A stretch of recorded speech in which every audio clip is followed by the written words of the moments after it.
I'll just go over the ingredients here and about what I used. So I poured about half of it already in the pan. I figured it was about 1.25 cups of olive oil. Just got a big old Pyrex to mix all that in. So 1.25 cups of olive oil. And also another thing I would like to mention is that all the recipes called for around 1.5 pounds to a 2 pound tri-tip. And mine is actually pushing 4 pounds.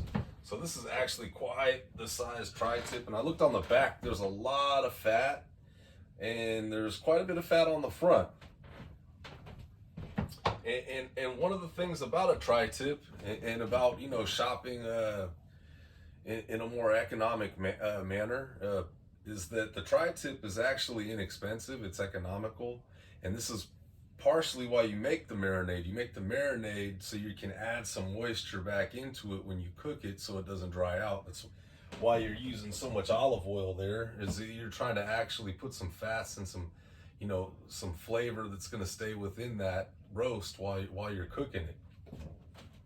And so the next ingredient I added was balsamic vinegar, and what I did is just, you know, put as much in there as I felt appropriate. Which, if I had to guess, I would say that it's about, you know, not 1/2 cup, but approaching 1/2 cup. And the soy sauce, I'd say it was, you know, 1/8 cup or so, about 1/3 of what I used of this. I used 36 shakes of salt, so I turned the grinder 36 times. With this, I used more pepper than I did salt, but that's just more to your preference, how to taste. And the garlic, you know, it was approximately about the same amount of salt as I used as the garlic as the salt. And if I had to guess about the honey I used somewhere between 1.5 tablespoons and 3 tablespoons. And I noticed too, I wasn't planning on using the honey, but I did anyway because I did see products in my cupboards that would be the equivalent of what I made here. And I noticed that there was, like, you know, sugar in the product. And it seemed like, yeah, that just kind of really binded it together and kept it homogeneous, for lack of better words. It kept it nice and just because oil and vinegar, that, you know, they separate, but now it's all blended together and there's no separation. So now that you know, we've gone over all the ingredients and the approximations and everything, and that's kind of how I do things here when I'm cooking. I use my grandma's technique. But one of my grandmas is, she basically, you know, she didn't measure things out. She kind of just had a feel for things. I know how annoying that could be, because actually when I went online, they didn't have any measurements for this recipe either. They just more or less were like, these are the ingredients, and I was like, so, you know, kind of getting a taste of my own medicine with that one. So that's that, and we'll go ahead and keep it real simple here. Just add the meat.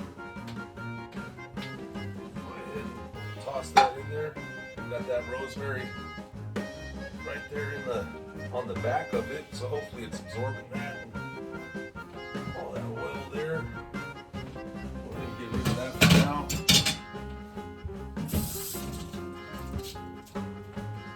Try to keep things clean here in the kitchen. You know, things unsightly. And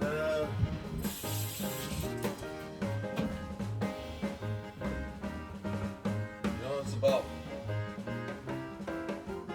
what it is here. Mix that up. So they were recommending that you cook this tri-tip roast for about 30 minutes at 425 degrees. Or they're recommending, and now it's so you get a nice sear on the outside there and get it all. And that's how I want it. I want it, you know, I want it burnt on the outside, not burnt, but, you know, some crispy outside with some nice